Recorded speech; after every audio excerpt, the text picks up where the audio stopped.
বন্ধুরা দেখো আমি রান্নাবাড়িতে বসেছি বেগুন দিয়ে।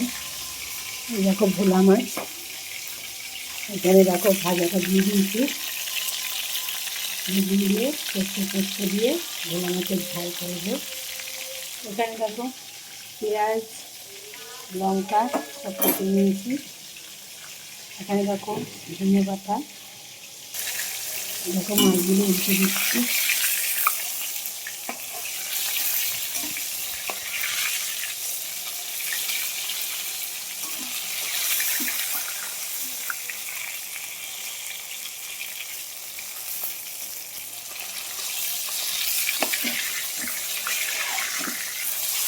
এবারে মাছ না উল্টানো হচ্ছে,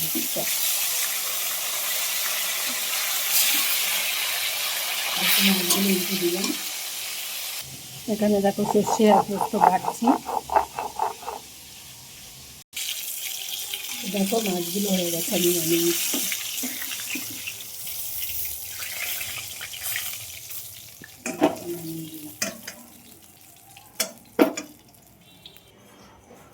মাছ ভাজাটা হয়ে গেছে।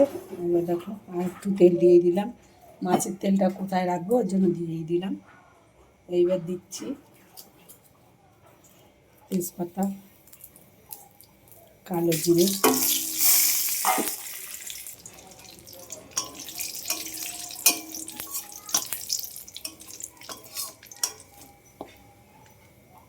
তেজপাতা কালো জিরেটা হয়ে গেছে। আমি এবার দেখো পেঁয়াজ আর কাঁচা লঙ্কাটা তুলে দেবো সুন্দর করে।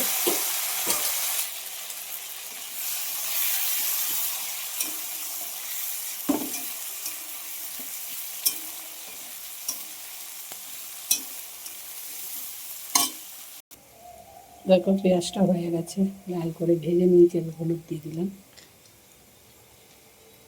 নুন দিয়ে দিলাম, দিয়ে ভালো করে দেখো কষিয়ে নিচ্ছি। এবার বেগুনটা দিয়ে দেবো।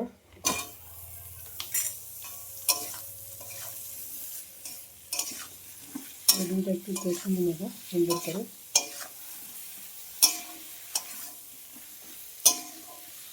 কষিয়ে নিলে ভালো হয়, নাহলে একটা কাঁচা কাঁচা গন্ধ আছে বেগুনের। এখানে দেখো সর্ষে পোস্তটা বেটে নিয়েছিলাম, ওটা দিয়ে দিলাম।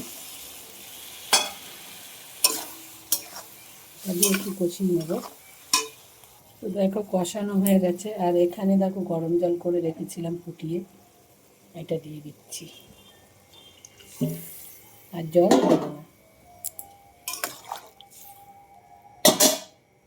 দেখো মাছের ঝোলটা ফুটে উঠেছে। এবারে আমি সব মাছগুলো দিয়ে দেবো।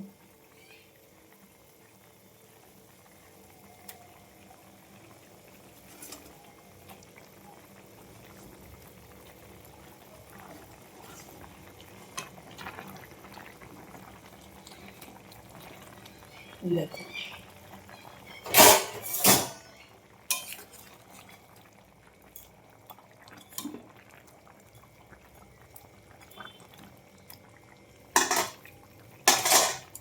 দিয়ে একটু এইবারে ঢেকে দেবো।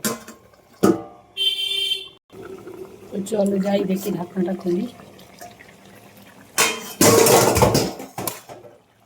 দেখো মাছটা হয়ে গেছে। এখন ধনে পাতাটা দিয়ে দেবো, দিয়ে নামিয়ে দেবো।